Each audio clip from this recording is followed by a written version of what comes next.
মৃত জেলের আত্মা। চাঁদহীন এক রাত, আকাশটা যেন কালো কালি মেখে আছে। দূরে নদীর কলকল শব্দ, কিন্তু আজ সেটা অন্যরকম, মন্দ্র, ভারী, আর যেন বুক কাঁপানো ভয়ানক। গ্রামের নাম কুলাঘাট। এখানকার মানুষ নদীর সঙ্গে জন্মে, নদীর সঙ্গেই মরে।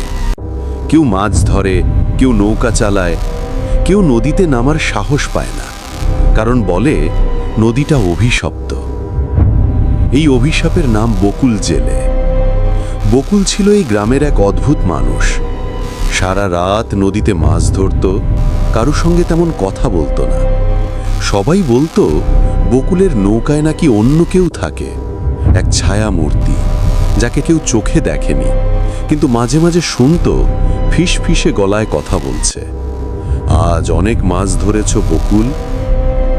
এক রাতে প্রচণ্ড ঝড় ওঠে, নদীর পানি ফুলে ফেপে ওঠে, বিদ্যুৎ চমকায়, আর বকুলের নৌকা মাঝ নদীতে হারিয়ে যায়। পরদিন সকালে দেখা যায় নদীর তীরে ভেসে উঠেছে বকুলের নৌকা, কিন্তু বকুল নেই। শুধু নৌকার এক কোণে পেঁচানো আছে একটা ছেঁড়া জাল, যার মধ্যে রক্তমাখা মাছগুলো নড়ে উঠছে, যদিও অনেক আগেই তাদের মরার কথা। গ্রামের মানুষ ভয় পেয়ে যায়, কেউ আর রাতে নদীতে নামে না। কিন্তু মাসখানেক পরে শুরু হয় ভয়ঙ্কর ঘটনাগুলো। রাতের বেলা নদীর দিক থেকে ভেসে আসে এক অদ্ভুত আওয়াজ, জালের ছ্যাক ছ্যাক শব্দ। পানিতে কেউ যেন হেঁটে বেড়াচ্ছে, আর কারো গলায় ডুবে আসা এক গলা ফিসফিস করে বলে, জাল ফেলো না ওখানে, আমার জায়গা ওটা। প্রথমে মানুষ ভাবে বাতাসের শব্দ, কিন্তু তারপর একে একে 3 জন জেলে নিখোঁজ হয়।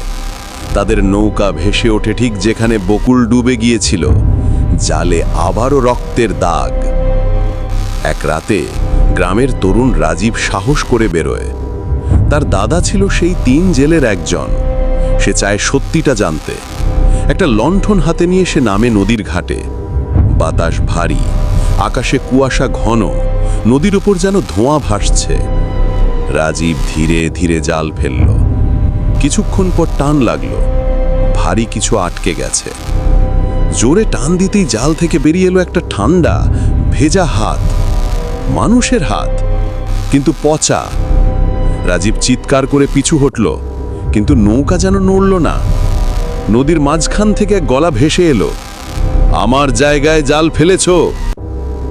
রাজীব দেখতে পেল পানির ওপরে এক ছায়া উঠছে, চুল ভেজা, মুখে আধখানা মাংস, চোখ ফাঁকা গহ্বর।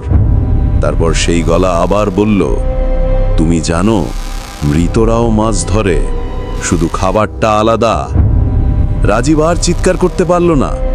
পরদিন সকালে তার নৌকা ভেসে ওঠে, কিন্তু রাজীব নেই। শুধু জালের মধ্যে একটা মাছ, যার মুখে লেগে আছে মানুষের দাঁত। তারপর থেকে এখনো প্রতি পূর্ণিমা রাতে নদীর ধারে কেউ গেলে শুনতে পায়, পানিতে কেউ হাঁটছে, জাল ফেলছে, ফিসফিস করে বলছে, আজ অনেক মাছ ধরেছ বকুল। গ্রামের বুড়োরা বলে, বকুল এখনো মাছ ধরে, কিন্তু তার জালে মাছ নয়, ধরে মানুষের আত্মা।